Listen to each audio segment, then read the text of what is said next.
പുതിയൊരു വീഡിയോയിലേക്ക് എല്ലാവർക്കും സ്വാഗതം. അപ്പോൾ ഇന്ന് ചെയ്യാൻ പോകുന്ന റിയാക്ഷൻ വീഡിയോ എന്താണെന്ന് വെച്ചാൽ ഇന്നലെ ചെയ്തതിൻ്റെ ബാക്കി തന്നെയാണ്. അതായത് വെഞ്ഞാറമൂട് കേസിലെ കുറച്ച് പ്രധാനപ്പെട്ട കാര്യങ്ങൾ നിങ്ങളെ കൂടി അറിയിക്കാമെന്ന് വിചാരിച്ചു. കാരണം ഇന്നലെ ചെയ്ത വീഡിയോയിൽ നിന്നും ഉള്ളതിലധികമായിട്ട് ഇന്ന് നമുക്ക് കുറച്ച് കാര്യങ്ങളൊക്കെ അറിയാൻ വേണ്ടി പറ്റിയിട്ടുണ്ട്. അപ്പോൾ അതിനെക്കുറിച്ച് ചെറിയൊരു റിയാക്ഷൻ വീഡിയോ ചെയ്യാമെന്ന് വിചാരിച്ചു. അപ്പോൾ അഫാൻ്റെ പിതാവ് നാട്ടിലെത്തിയിട്ട് നമ്മളെല്ലാവരും സോഷ്യൽ മീഡിയയിലൊക്കെ കണ്ടു. ഒരു പാവം മനുഷ്യൻ. അദ്ദേഹം വന്ന ഉടനെ തന്നെ അദ്ദേഹത്തിൻ്റെ ഭാര്യയെ ഹോസ്പിറ്റലിൽ പോയി സന്ദർശിക്കുകയാണ് ഉണ്ടായത്.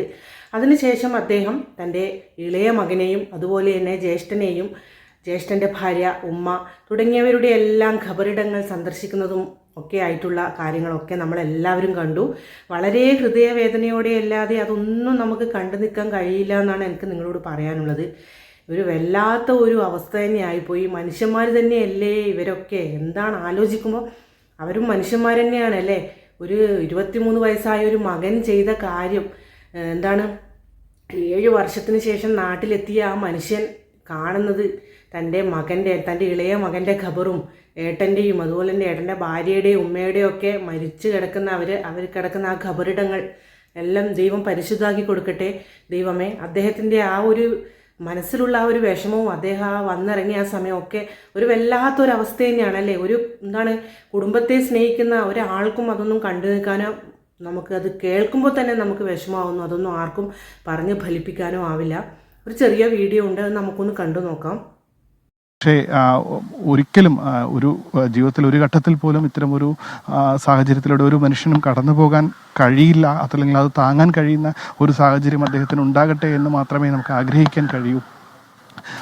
ഭാര്യ ഇപ്പോൾ അതി ഗുരുതരാവസ്ഥയിൽ ആശുപത്രിയിൽ കഴിയുന്നു. മകൻ നിഷ്കരുണം കൊല ചെയ്ത 4 ഉറ്റവരുടെ ഖബറുകൾ കാണാൻ വേണ്ടി അദ്ദേഹം എത്തിയിരിക്കുന്നു. ആ കാഴ്ചകളാണ് ഈ പറഞ്ഞതുപോലെ നമുക്ക് എന്തു ഈ സാധാരണ ഒരു പല കാഴ്ചകളും നമ്മൾ ലൈവിൽ വിവരിക്കുന്നത് പോലെ അല്ല. അത്രത്തോളം ഓരോ മനുഷ്യനും ഈ കാഴ്ചകളിൽ നിന്ന് കൃത്യമായി അത് വിവരണം നൽകുക എന്നുള്ളത് മാത്രമാണ് നമുക്ക് കഴിയുക. പക്ഷേ ആ ഖബറുകൾക്ക് മുന്നിലിരിക്കുന്ന ആ കാഴ്ച ഒരുപക്ഷെ ഈ പറഞ്ഞതുപോലെ ഈ കഴിഞ്ഞ 7 വർഷം അദ്ദേഹം യാത്രാവിലക്ക്, സാമ്പത്തിക പ്രതിസന്ധിയെ തുടർന്ന് യാത്രാവിലക്ക് അനുഭവിച്ച് കാലങ്ങളായി വിദേശത്ത് കഴിഞ്ഞിരുന്ന ആ മനുഷ്യന് നാട്ടിലേക്ക് എത്തേണ്ടി വരുന്നത് ഈ ഖബറുടെ മുന്നിൽ ഇങ്ങനെ ഇരിക്കാൻ വേണ്ടി ആയിരുന്നല്ലോ എന്നൊരു എന്താ പറയുക, ഒരു വിഷമത്തോടു കൂടി എന്തായാലും കൂടെ നിൽക്കുന്നവർക്കും ഇത് കാണുന്ന ഓരോരുത്തർക്കും അത്രത്തോളം വൈകാരികമാകും ഈ കാഴ്ച. അപ്പോൾ ആ പിതാവ് ഭാര്യയെ കാണാൻ ആശുപത്രിയിൽ പോയ ശേഷവും ഭാര്യ ചോദിക്കുന്നതും ഭാര്യ പറയുന്നത് കട്ടിലിൽ നിന്നും താഴെ വീണു എന്നാണ്. അപ്പോഴും മകൻ ഉപദ്രവിച്ചു എന്നുള്ള കാര്യം ആ അമ്മ എവിടെയും പറഞ്ഞിട്ടില്ല.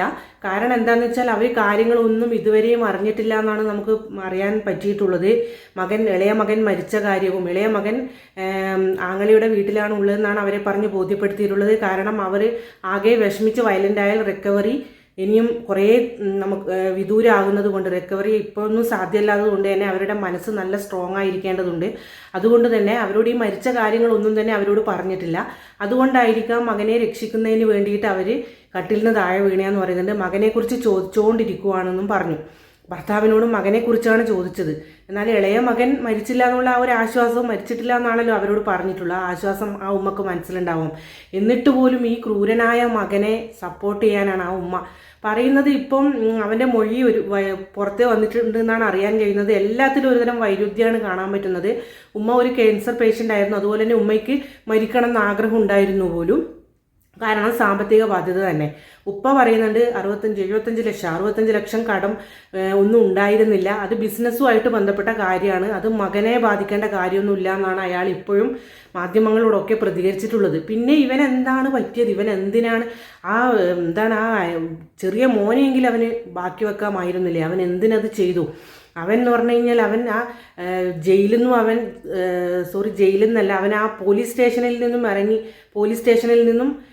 ഇറങ്ങി അവിടെ പോയിട്ട് അവരോട് പറഞ്ഞു, ഞാൻ എലിവിഷം കഴിച്ചിട്ടുണ്ട് എന്ന് പറഞ്ഞു എന്ന്. അതായത് ഇത്രയും ആൾക്കാരെയൊക്കെ കൊന്നതിന് ശേഷം നേരെ ഓട്ടോയും പിടിച്ച് പോലീസ് സ്റ്റേഷനിലാണല്ലോ എത്തിയത്. അവിടെ എത്തിയിട്ട് പറഞ്ഞു ഞാൻ എലിവേഷൻ കഴിച്ചിട്ടുണ്ട് എന്ന് പറഞ്ഞു പോലും. അപ്പോൾ ഇവൻ ഇതിന് മുന്നേയും എലിവേഷൻ കഴിച്ചിട്ടുണ്ടായിരുന്നു എന്ന് നമുക്കറിയാൻ പറ്റിയിട്ടുണ്ട്. അന്ന് ഇവനെ ആശുപത്രിയിലൊക്കെ എടുത്തുപോയി വയറൊക്കെ കഴുകിയിട്ട് തിരിച്ചു വിട്ടു. കുട്ടപ്പനായി തിരിച്ച് വീട്ടിലേക്ക് വന്നു. അപ്പോൾ കക്ഷിക്കറിയാം ഇത് കഴിച്ചു കഴിഞ്ഞ് വേഗം തന്നെ ഹോസ്പിറ്റലിൽ കൊണ്ടുപോയാൽ മരിക്കൂല എന്നുള്ള കാര്യം. അപ്പോൾ അങ്ങനെയായിരിക്കാം എന്ത് ചെയ്തിട്ടുണ്ടാവുക, ഇപ്പോഴും എലിവേഷൻ തന്നെ മൂപ്പര് കഴിച്ചിട്ടുണ്ടാവുക. കാരണം മൂപ്പർക്ക് മരിക്കാൻ പേടിയുണ്ട് ഉള്ളിലും തോന്നുന്നു. കാരണം എന്നിട്ട് തൂങ്ങി മരിക്കാന്നാവൂലും വിചാരിച്ചത് എലിവേഷൻ കഴിച്ചിട്ട്. പക്ഷേ ശരീരം ക്ഷീണിച്ചപ്പോൾ നേരെ എന്തായി, ക്ഷീണം വന്നപ്പോൾ നേരെ പോലീസ് സ്റ്റേഷനിലേക്ക് പോയി എന്നാണ് പറയുന്നത്. എന്തൊക്കെയാണ് പറയുന്നത്. അവൻ ഇത്രയും ഈ ക്രൂരകൃത്യമൊക്കെ ചെയ്തതിന് ശേഷം അവന് ഈ എലിവേഷം മാത്രം കഴിച്ച് അവന് മരിക്കണം എന്ന് അവനുണ്ടാവില്ല. അവൻ ഇവരെയൊക്കെ പിന്നെ എന്തിനു കൊന്നു? മദ്യം മാത്രമാണ് കഴിച്ചിട്ടുള്ളത് എന്നാണ് പറയുന്നത്. വേറെ മയക്കുമരുന്നൊന്നും തന്നെ അവൻ്റെ ശരീരത്തിൽ ഇല്ല എന്നാണ് നമുക്കറിയാൻ കഴിഞ്ഞിട്ടുള്ളത്. അപ്പോൾ ഇവൻ എന്ത് ചെയ്തു എന്ന് വെച്ചാൽ ഇവനെ കാമുകിയെ കൊല്ലാൻ കാരണം കാമുകിയെ കൂട്ടി വീട്ടിലെത്തി അവളോട് ഇവരെ കൊന്ന കാര്യങ്ങളൊക്കെ പറഞ്ഞതിന് ശേഷം കാമുകി ചോദിച്ചു, അയ്യോ ഇനി നമ്മൾ എങ്ങനെയാണ് ജീവിക്കുക എന്ന് ചോദിച്ചു. അപ്പോൾ അത് ചോദിച്ചപ്പോൾ ഇവൻ ആകെ വരലി പിടിച്ചു. കാരണം ഇവള് പോയി കഴിഞ്ഞാൽ പുറത്തെല്ലാവരും അറിയാം. അതുപോലെ തന്നെ ഇവനെ ഒഴിവാക്കിയിട്ട് പോവുകയും ചെയ്യും. പിന്നെ ഇവനതൊരു മോശമില്ല, അതുകൊണ്ട് അവളെയും തലക്കടിച്ച് ആകെ ചെതറിപ്പോയി എന്നാണ് പറയുന്നത്. എങ്ങനെയാണടാ ഇത്രയും സ്നേഹിക്കുന്ന ഒരു പെണ്ണിനെ എങ്ങനെയാണടാ എനിക്ക് കൊല്ലാൻ വേണ്ടി തോന്നിയത്? നിനക്ക് എന്താണ് നിന്റെ എല്ലിൻ്റെ ഇടയിൽ കുത്തിയത് കൊണ്ടല്ലേ നിനക്ക് അങ്ങനെയൊക്കെ തോന്നിയത്? നീ ചെയ്തതിനൊന്നും ഒരു ന്യായീകരണവും എവിടെയും കാണാൻ പറ്റുന്നില്ല. അവൻ ആശുപത്രിയിൽ നിന്നും മിടുക്കനായി പോലീസുകാരൊപ്പം വീൽ ചെയറിൽ പുറത്തേക്ക് ഇറങ്ങി വരുമ്പോൾ മാധ്യമങ്ങളെ നോക്കി ഇങ്ങനെ ചിരിക്കുകയാണ്. ആ ഫോട്ടോയും അത്രയും ക്ലിയർ അതായിട്ടുള്ള ഫോട്ടോയും ഒക്കെ മാധ്യമങ്ങളിലൊക്കെ പ്രചരിക്കുന്നുണ്ട്. എന്താണ് പറയേണ്ടതെന്നറിയില്ല. ഇത് ഒരു വല്ലാത്ത ഒരു എന്താണ് ക്രൈം ആയിട്ടുള്ള മനസ്സിന് ഉടമ തന്നെയാണ്. എന്താണ് സൈക്കോളജിക്കലി ഒക്കെ പറയുന്നുണ്ട്. ഇവൻ്റെ തലമുറയിൽ ആർക്കെങ്കിലും ഇതുപോലെ മാനസിക പ്രശ്നം എന്തെങ്കിലും ഉണ്ടായിട്ടുണ്ടോ എന്നൊക്കെയുള്ള അന്വേഷണത്തിലാണ് ഇപ്പോൾ എല്ലാവരും ഉള്ളത്, പോലീസ് ഉദ്യോഗസ്ഥരൊക്കെ ഉള്ളത്. ശരിക്കും പറഞ്ഞാൽ ഇവൻ ഇനിയിപ്പോൾ ജയിലിൽ പോവും. അവിടെ പോയി നല്ല ഭക്ഷണമൊക്കെ കഴിച്ച് ഇപ്പോൾ ഉള്ളതിനേക്കാളും നല്ല സുന്ദരനാവും, പുറത്തിറങ്ങും. ഫർസാണ് പോയെങ്കിൽ വേറൊരു പെണ്ണിനെ കിട്ടും, സുഖമായിട്ട് ജീവിക്കും. ഇനി അങ്ങനെയല്ലേ അവൻ ചെയ്യാൻ പോകുന്നത്. ഇവിടെ പൊതുവായിട്ട് ഇതൊക്കെ തന്നെയാണ് നടക്കുന്നത്. ഇതൊക്കെ അറിഞ്ഞുകൊണ്ടാണ് ഇതുപോലെയുള്ള ഒരുപാട് ക്രൂരതകൾ ഇതുപോലെയുള്ളവന്മാർ ചെയ്യാനും മുതിരുന്നത്. എന്ത് തന്നെ ആയാലും ആ ഉപ്പയെ കാണുമ്പോൾ നമുക്ക് അത്രക്കും വിഷമം വരുന്നുണ്ട്. കാരണം ഒരുപാട് അനുഭവിച്ച ആ മനുഷ്യൻ്റെ മുഖത്ത് നമുക്ക് കാണാൻ വേണ്ടി പറ്റും. ഒരുപാട് ആൾക്കാരെ തൻ്റെ മൂത്ത മകൻ കൊന്നിരിക്കുന്നു. അതുപോലെ തന്നെ തൻ്റെ ഭാര്യ പകുതി ജീവനും കൊണ്ട് അവിടെ കിടക്കുന്നു. ഇളയ മകനാണെങ്കിൽ ഇത്രയും കൊല്ലത്തിന് ശേഷം ഒന്ന് കാണാൻ പോലും പറ്റിയില്ല. അതാ മകനും മരിച്ചു കിടക്കുന്നു. ആ കുഞ്ഞൊക്കെ ഇനി എത്ര കാലം ജീവിക്കേണ്ട കുഞ്ഞാണ്. ഇവൻ എന്താണ് ഇവന് എന്തിനു വേണ്ടിയിട്ടാണ് ഇവന് എത്രയും പ്രായം കൂടിയിട്ടാണെങ്കിൽ വിചാരിക്കാം അനിയനെയൊക്കെ ഷെയറിന് വേണ്ടിയിട്ടൊക്കെയാണ് ഇങ്ങനെ കൊന്നതെന്ന് നമുക്ക് വിചാരിക്കാം. ഇതിൽ നിന്നും ഇവൻ പറയുന്നത് എന്താണെന്ന് വെച്ചാൽ എൻ്റെ ഉമ്മയും എൻ്റെ സഹോദരനും ഞാൻ മരിച്ചു കഴിഞ്ഞാൽ ഒറ്റക്കായി പോകുമെന്ന് വിചാരിച്ചിട്ടാണ്. എന്ത് മണ്ടനാണ് അവൻ്റെ ഉപ്പയില്ലേ, ഇവനാണോ എല്ലാ കാര്യം ചെയ്യുന്നത്? അങ്ങനെ വിചാരിച്ചിട്ടാണ് പോലും ഇവൻ കൊന്നതെന്ന്. പിന്നെയെന്ന് വെച്ചാൽ ഉപ്പയുടെ ജ്യേഷ്ഠൻ എന്ന് പറഞ്ഞാൽ ഇവനെ എപ്പോഴും കളിയാക്കുമായിരുന്നു പോലും. പൈസ പോലും ഇല്ല, എന്നിട്ടാണോ നീ കല്യാണമൊക്കെ കഴിക്കാൻ പോകുന്നതെന്ന് പറഞ്ഞ് ഇവനെ കളിയാക്കുമായിരുന്നു പോലും. അതുപോലെ തന്നെ ഉമ്മൂമ്മ എന്ന് പറയുന്ന അവരും പറയും പോലും നീ പൈസയൊന്നും ഉമ്മയെ ചീത്ത പറയാറുണ്ടായിരുന്നു എന്ന്. കാരണം ഇങ്ങനെ ഒരുപാട് കടമൊക്കെ വന്നതിന് ഉമ്മയെ ചീത്ത. ഇതൊക്കെ എല്ലാ കുടുംബങ്ങളിലും നടക്കുന്നതാണ്. എന്ന് വെച്ചാൽ എല്ലാവരെയും കൊല്ലാൻ പോവാണോ ചെയ്യുന്നത്? ആ പിതാവിനോട് നിനക്ക് ഒരു വാക്കെങ്കിലും വിളിച്ച് ചോദിച്ചിട്ട് ഇത് ചെയ്യാമായിരുന്നില്ലടാ ചെറുക്ക. നീ ശരിക്കും പറഞ്ഞാൽ നിനക്ക് എന്തോ ഒരു ആഡംബര ജീവിതം നിനക്ക് നയിക്കാൻ പറ്റുന്നില്ല. അപ്പോൾ എന്താണെന്ന് വെച്ചാൽ നീ മരിച്ചു കഴിഞ്ഞാൽ നിനക്ക് ബാക്കിയുള്ളവരെയൊക്കെ ഇവിടെ കുറച്ച് കഴിഞ്ഞാൽ സന്തോഷത്തോടെ ജീവിക്കുമല്ലോ. അങ്ങനെയൊക്കെ തോന്നിയിട്ടാണോ നീ ആ പാവങ്ങളെയൊക്കെ തീർത്തത്? എന്തുതന്നെയായാലും നിൻ്റെ ആ അനിയനെങ്കിലും നിനക്ക് വെറുതെ വിടാമായിരുന്നല്ലേ. അതിൻ്റെ അടുത്തുള്ള ഒരു കടയിലെ ചേച്ചി വളരെ പുറത്തുള്ളവർക്ക് പോലും അത്രക്കും വിഷമമാണ് ആ കുഞ്ഞിനെ കൊന്നതിൽ. അപ്പോൾ ആ ചേച്ചി പറയുന്ന കാര്യങ്ങൾ കേട്ട് കഴിഞ്ഞാൽ നമുക്ക് തന്നെ വിഷമം വരും.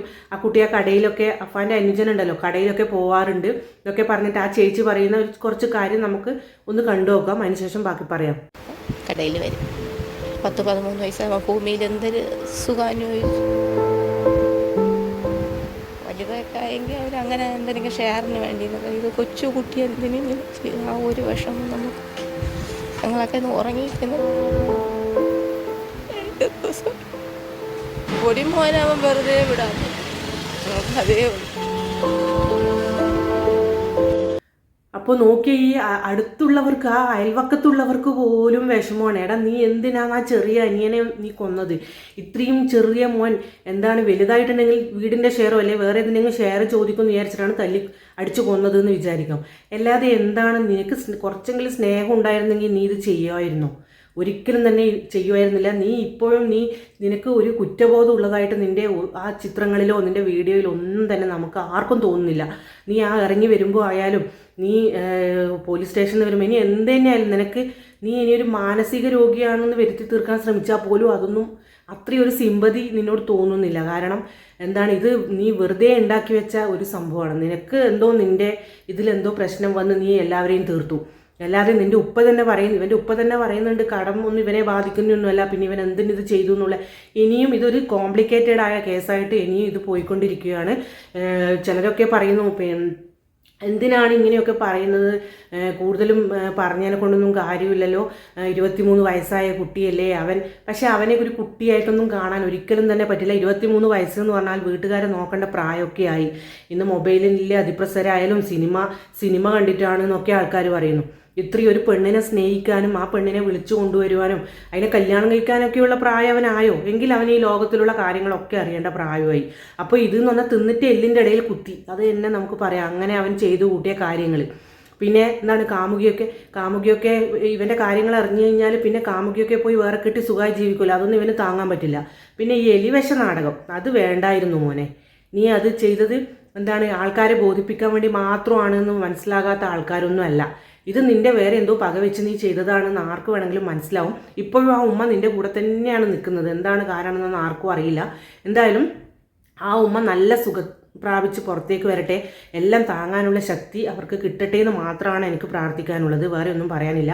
അതുപോലെ തന്നെ ആ ഉപ്പ അദ്ദേഹത്തിനും എല്ലാം സഹിച്ച് ആ ഒരു മനസ്സിന് ആത്മശാന്തി കിട്ടട്ടെ. ഇനിയും ഈ ഉമ്മയോടും ഉപ്പയോടും പറയാനുള്ളത്, ഈ മകൻ തിരിച്ചു വന്നാൽ നാളെ നിങ്ങൾക്ക് ചിലപ്പോൾ ഈ ഗതി തന്നെയാവാം. അതുകൊണ്ട് അവനെ സൂക്ഷിച്ച് നിങ്ങൾ പെരുമാറുക.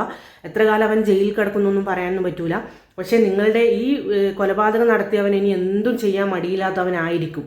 കാരണം എന്താണെന്ന് വെച്ചാൽ ഇത്രയും വലിയ ഒരു ലാവിഷിലൊക്കെ ജീവിച്ച് അവനെന്തോ ഒരു പ്രശ്നം വന്നപ്പോൾ ഒരു മന്തിയൊക്കെ വാങ്ങിച്ചു കൊടുത്ത് ആ അനുജനെ കൊന്നതിന് ശേഷം മന്തിയൊക്കെ ചുറ്റും വാരി വെതറിയെന്നൊക്കെ പറയുന്നത് എന്തൊരു സൈക്കോ ആണെന്നാണ് ഞാൻ വിചാരിക്കുന്നത്. ഇങ്ങനെയൊക്കെ ചെയ്യാൻ മാത്രമുള്ള മനസ്സ് ആ ഒരു കാമുകിയൊക്കെ ഇങ്ങനെ കൊന്നതിന് ശേഷം ഈ എന്താണ് അവൻ പറയുന്നത്? അവൾ ഒറ്റക്കായി പോവും, അവളെ കളിയാക്കും ഞാൻ മരിച്ചു കഴിഞ്ഞാൽ. എന്താണ് ഈ പറയുന്നത്? ഇതൊക്കെ പൊട്ടന്മാരാണോടാ നീ പറയുന്നത്? ഇതൊന്നും പറഞ്ഞാൽ ഇന്നത്തെ മലയാളികളൊന്നും ഇതൊന്നും പറഞ്ഞാൽ വിശ്വസിക്കില്ല. നീ ശരിക്കുള്ള കാര്യം എന്താണെന്ന് വെച്ചാൽ നീ പറയും.